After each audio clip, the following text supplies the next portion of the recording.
Bobby Torres of Frightbox Recording here to share with you my approach to mixing orchestral strings within a metal production.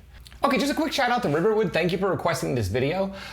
Mixing strings within a metal production is not easy, as many of you may know. Now, in my opinion, it's mainly due to the fact that metal productions rely so heavily on the sound of the guitars, bass, and drums themselves. That's the bulk of the tone, and even if it's symphonic metal, those elements have to sound good. And generally, when you're done mixing your guitars, bass, and drums, there's not much room for anything else. So it's very hard to fit an orchestra or strings within your mix and be able to hear everything. Okay, so I have a sample here where I have some orchestral elements happening within a busy metal production. So I'm gonna play it and then I'm gonna dissect each element and explain how I've achieved the result that I've achieved within the sample. So let's check this out.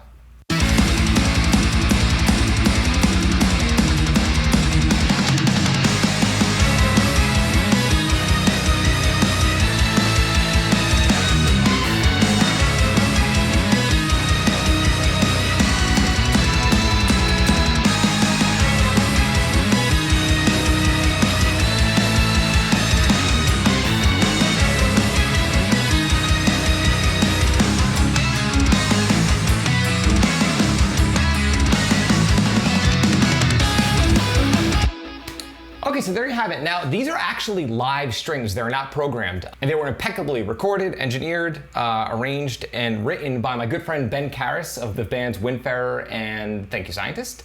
Thank you, Ben. Okay, so when this topic comes up online, I've noticed a lot of people recommending carving out these huge, holes in the guitars in terms of frequency response, or holes in the bass or the vocals or the drums to make room for the strings. Now, the problem with that, in my opinion, is that it's still metal. Your guitars still have to sound good. They have to sound full. And most of your tone comes from the mid-range. And the same thing goes for your snare drum and your drums and your vocals and everything else. So I do not recommend carving out huge holes in your guitars. As a matter of fact, I don't do anything differently in terms of how I mix my guitars when I have strings involved.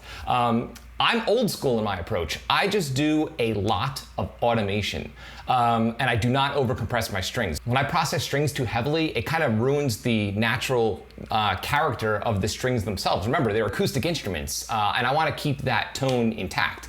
So my routing is extremely simple. In this case, we have two violin tracks, a viola, and a cello. And if you look here, there's no processing on the actual channels themselves. But these four tracks are being routed to a submix, and my submix has some processing on it. So let's look at the actual processing that's happening on my strings submix. Okay, so I have a high pass filter, right? A little bit of the highs are kind of attenuated. Now, I wouldn't recommend low passing your strings. If you were to low pass your strings, you'd end up removing a lot of the air, the natural air. In this case, there was a little too much air. I guess whatever microphone you used or the room you recorded in was really bright, so I kind of attenuated those frequencies with a high shelf instead of low passing the strings. And then when it came to the mid-range, I felt like there was just a little bit too much boxiness happening, so there's a little bit of cutting happening in the lower mids. If you look here around 275, I have about 1.5 dB pulled out, and then around 500 hertz, which is very common with acoustic instruments, pulling out a little bit of 500. So aside from that, I just have my trusty old R compressor, which I've been using forever, doing some compression. Okay, so let's listen to what these strings sound like completely bone dry. Let's check this out.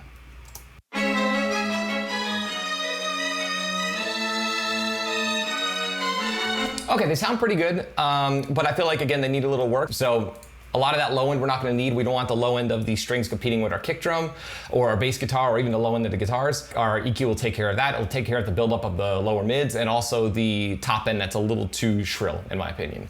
So that's our EQ. Let's check it out with the EQ. Yes, much better. Now again, what really matters is how it sounds in context with the music. I'm only playing in isolation so you can hear the differences, because the differences are really subtle. The big takeaway here, in my opinion, with this EQ is really the high pass filter. And from there, let's look at our compressor and see how much compression is actually happening.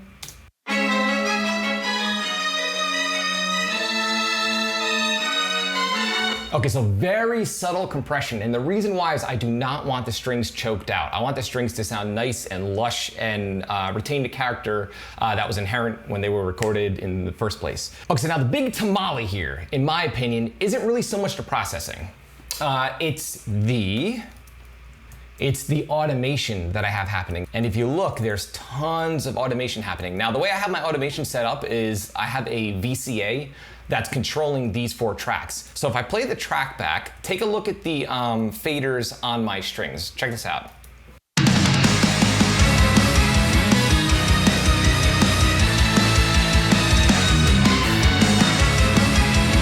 Now, if you notice, the faders are going crazy. Now, it's strategic. The way I approach it is if I want a note to cut through, I will boost just the downbeat or just that initial transient, and then I will kind of let it decay naturally. For me, that's way more effective than going crazy with compression. Now, if it's a clean guitar or a background element, I'll use compression for something like this. But I wanted those strings to sound very natural and very organic. So the only way, in my opinion, in order to get an organic element like this cut through a busy, dense metal production is to go old school and use volume automation. Instead of relying on processing. Now, a lot of people shy away from automation because I'm not gonna lie, it is kind of a pain to go in there and write all of it. But if you're using a click track and you have a grid to work off of, it's a billion times easier. If you were to do all this automation on a production that has no click track and there's no rhythmic reference, it could be a pain in the ass. In that case, you'd have to kind of work off your kick drum or the guitars or something else. But in this case, I have my trusty grid to work off of. So in my opinion, that's the big secret. Just old school fader level. Online, this isn't a sexy topic to talk about because people really, they want to know what trick there is or what magical plugin you're using or what magical piece of outboard gear or preamp. In my opinion, none of that really matters. Simple fader level and automation and volume adjustment goes a long way. Never forget that. When I started out, I was just like anyone else. I used to obsess about crazy plugins, outboard gear, high-end converters, and all of that stuff is cool, don't get me wrong, but it will not save you if you have to accomplish something like this where you have to have an instrument sound natural and cut through a mix, or you have to do something musical. That's the trick, just not being lazy when it comes to automation. And actually, I've grown to love it. That's my favorite part of mixing is writing in automation at this point because I've come to realize through my experience, that's really what breathes life into productions. If you ever watch how any world-class mix engineer works, they're always working those faders, whether it's in a DAW with automation or on a physical console. So don't skimp out on that automation. So okay, so let's listen back to the example now that we know exactly what processing is happening and the type of automation that I have happening. Let's take a listen to it in context from beginning to end. Let's check this out.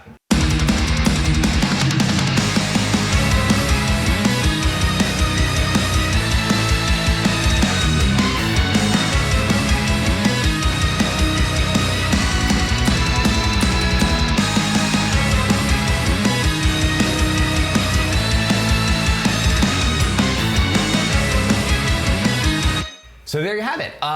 Again, there's not a whole lot of processing happening here. Actually, as a matter of fact, on the individual channels, aside from some simple panning and level adjustment, there's no processing at all happening on the channels.